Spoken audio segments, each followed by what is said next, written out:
Homelessness in Baltimore City is challenging, and the Journey Home tackles those obstacles to make a difference.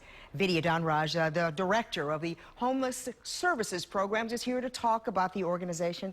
Thanks so much for coming in and talking with us about it. Thank you for having me. You know, you see the homeless everywhere you go in the city, all over the streets. Tell us about the Veterans Challenge. I know a lot of the people that we see on these street corners are veterans. That's right, and this year we were fortunate enough, our mayor signed on to the national challenge to end veterans homelessness, and we've been doing an amazing job. We're going to have, hopefully very soon, an announcement that we've reached our goal, and we're working very hard together. Fundraisers like what you have coming up, very, very important to help you keep doing the positive work that you're doing.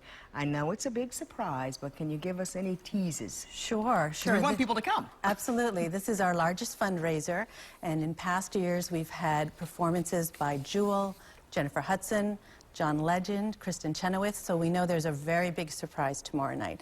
And the evening is filled with surprises that happen hour after hour. Okay. Tell us why the Journey Home is so important to Baltimore City. It's Baltimore's plan to make homelessness rare and brief, and it brings together stakeholders from a variety of sectors, from the public and private sector. So we have city agencies as well as nonprofits, community advocates that are coming around the table to talk about the key goals of the plan.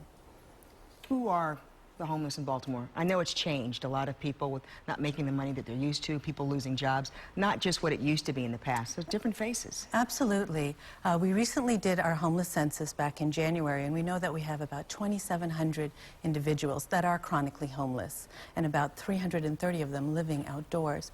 Many of them are challenged with mental health issues, addiction issues, and some are temporarily homeless, using shelter to move on to permanent housing, as well as suffering with long-term homelessness. Is mental illness, would you say, is that the biggest issue? It's very significant, as well as addictions. Talk to us about, is it difficult for a lot of these folks to find the help and services we need? I know a lot of people have issues finding the beds, housing. You know, you can only stay there for a certain period of time. You have to leave during the day to get a job. I mean, there's so many things that go into play.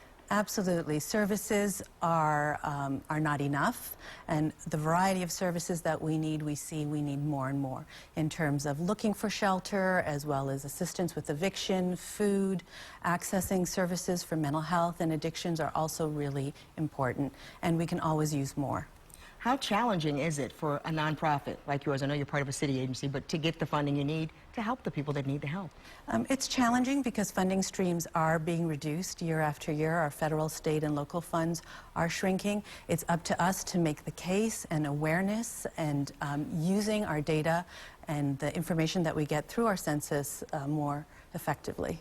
What would you say would be the one critical piece, missing piece to reduce the homelessness? What can we do? The one critical piece is affordable housing, and it's housing with supports. So supports that can help families stay stably housed. And it's not unique to Baltimore City. It's a challenge across the country, but it is the one thing that can end homelessness. Tickets still available?